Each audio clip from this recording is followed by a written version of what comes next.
Emotional സൈഡൊക്കെ ഗംഭീരമായിരുന്നു.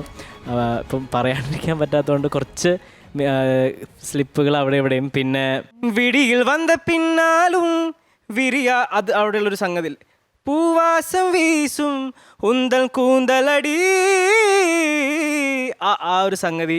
പിന്നെ ഇവുളകം ഇരുളാத ഭാഗം എന്തൊരു ഒറ്റ മിനിറ്റ് മിഥുൻ ഒരു പല്ലവിയും ഒരു ഈ ഒരു 4 വരിയും കൂടെ ഒന്ന് പാടിയാ. ഞാൻ ഈ പാട്ട് മിഥുൻ ഒരുപാട് പാടി കേട്ടിട്ടുണ്ട്. ഭയങ്കര രസമാണ് മിഥുൻ പാടുന്നത്. വിടികൾ വന്ന പിന്നാലും വിടിയാத இரவு எது, பூவாசம் வீசும் உந்தன் கூந்தலடி, இவ்வுலகம் இருண்ட பின்னும் இருளாத பாகம் எது, கதிர் வந்து பாயும் உந்தன் கண்களடி, பல உலக அழகிகள் கூடி உன் பாதம் தழுவலாம் வாடி, என் தளிர் மலரே இன்னும் தயக்கம் என்ன என்னை புரியாதா, இது வாழ்வாசாவா, இல்லை இல்லை சொல்ல ஒரு கணம் போதும், இல்லை என்று சொல்லை தாங்குவதென்றால் இன்னும் இன்னும் எனக்கோ ஜென்மம் வேண்டும், என்ன சொல்ல போகிறாய், என்ன சொல்ல போகிறாய், என்ன சொல்ல போகிறாய், என்ன சொல்ல போகிறாய், நியாயமா நியாயமா. ഭയങ്കര രസമായിട്ട് പാടി. ഭയങ്കര എക്സ്പ്രഷൻസ് ആയിരുന്നു.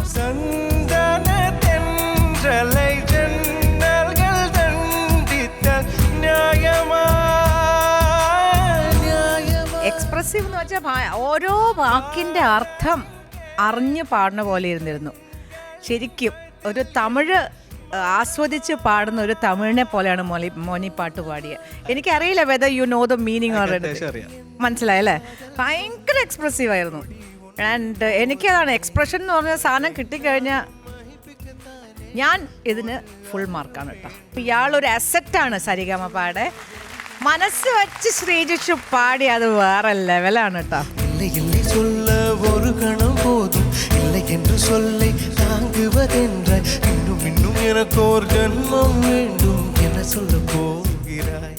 Music is N expression. ആ എക്സ്പ്രഷൻ കംപ്ലീറ്റ് പെർഫെക്ഷനിലായിരുന്നു. അപ്പോൾ പിന്നെ അതിന് മുകളിലോട്ടൊന്നും പറയാനില്ല. മാക്സിമമാണ് അത്. I felt heavenly. ശങ്കർജി ആ പാട്ട് പാടി കേട്ടതിന് ശേഷം ഞാൻ ഈ പാട്ട് ഇത്രയും ഇമോഷണലായിട്ട് അത് ഡെലിവർ ചെയ്ത് കാണുന്നത് ആദ്യമായിട്ട് ശ്രീജേഷനായിരുന്നു. இதயமொரு கண்ணாடி உனது பிம்பம் விழுந்ததடி, இதுதான் உன் சொந்தம் இதயம் சொன்னதடி. ടെക്നിക്കാലിറ്റി ചെറിയ ചെറിയ പാളിച്ചകൾ അവിടെ ഉണ്ടായിട്ടുണ്ട്. പക്ഷേ അതിന് മുകളിലോട്ടാണ് എക്സ്പ്രസീവ് ആവുക എന്ന് പറഞ്ഞൊരു സംഭവം. ടെക്നിക്കാലിറ്റി നമുക്ക് പഠിച്ചെടുക്കാൻ പറ്റും. പക്ഷേ ശ്രീജിഷിൻ്റെ കയ്യിലുള്ളത് എക്സ്പ്രഷൻ കമ്മ്യൂണിക്കേഷൻ ചെയ്യാനുള്ള ഒരു വലിയ കഴിവാണ്. അതൊരിക്കലും പഠിച്ചെടുക്കാൻ പറ്റില്ല. അത് ജന്മനാ കിട്ടിയ സാധനമാണ്. Hats off baby. ഇവർ രണ്ടുപേരും സംസാരിച്ചു. എനിക്ക് സത്യം പറഞ്ഞാൽ ഇവൻ പാടിക്കഴിഞ്ഞിട്ട് ഞാൻ ഇതൊക്കെ ഓഫ് ഞാൻ ഇവരോട് പറഞ്ഞൊരു കാര്യം ഇതാണ്, ഇവൻ എന്താണെന്നുള്ള സംഭവം ഇവൻ ഇപ്പോഴും മനസ്സിലായിട്ടില്ല എന്ന്. നീ പുലിയാടാ.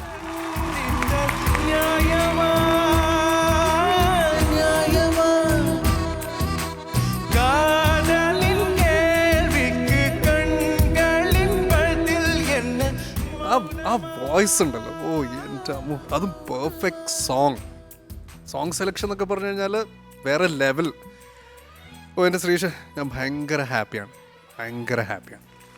താങ്ക് യുടാ. അപ്പോൾ ശ്രീജിഷിന്റെ ഈ തകർപ്പൻ പെർഫോമൻസിന്റെ ടോട്ടൽ മാർക്സ് അറിയാനുള്ള സമയമാണ്. ശ്രീജിഷിന്റെ ടോട്ടൽ മാർക്സ് ഔട്ട് ഓഫ് 100.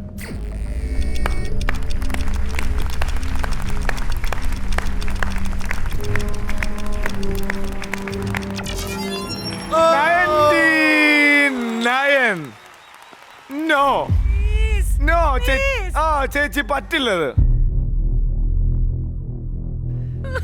ഒരു മാർക്ക് കൂടെ കിട്ടിയ ബ്ലോക്ക് ബസ്റ്റർ. അവൻ അവന്റെ ഫോക്കസ് കണ്ടുപിടിക്കാൻ തുടങ്ങിയ സ്ഥിതിക്ക് ഒരു പ്രോത്സാഹനം എന്നുള്ള നിലയ്ക്കെങ്കിലും.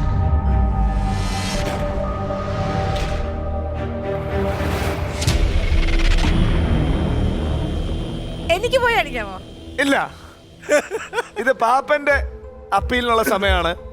പാപ്പ, ഈ മാർക്കിനോട് പാപ്പൻ യോജിക്കുന്നുണ്ടോ ഇല്ലയോ?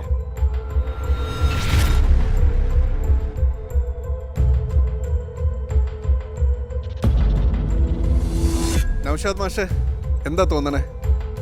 പാപ്പൻ എന്താണെന്ന് തീരുമാനിക്കുക, അതാണ് നമ്മുടെ തീരുമാനം. നൈസായിട്ട് പാപ്പന് തന്നെ തന്നു. അവൻ ഇങ്ങനെ വെച്ചു കൊടുത്ത, ഓ അത് വേണ്ട, കൈ തന്നെ ഇരുന്നോ. ഗോപിച്ചേട്ടന് പാപ്പ 99 പാപ്പൻ യോജിക്കുന്നുണ്ടോ ഇല്ലയോ?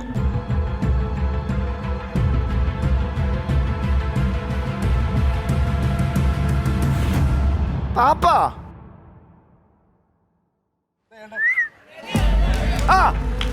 അതാ ഇവിടെ ഇരിക്കുന്ന ഓഡിയൻസ് ഒന്നടങ്കം പറയുന്ന സ്ഥിതിക്ക് പാപ്പന് വേറെ ഓപ്ഷൻ ഇല്ല, കൊടുക്ക് പാപ്പ. അല്ല, ഈ 99 എന്ന് പറയുന്നത് തന്നെ നല്ല മാർക്കാണ്. അപ്പം നീ ഹാപ്പി ആണോടാ? പിന്നെന്താ. അപ്പം ഞാനും ഹാപ്പിയാണ്.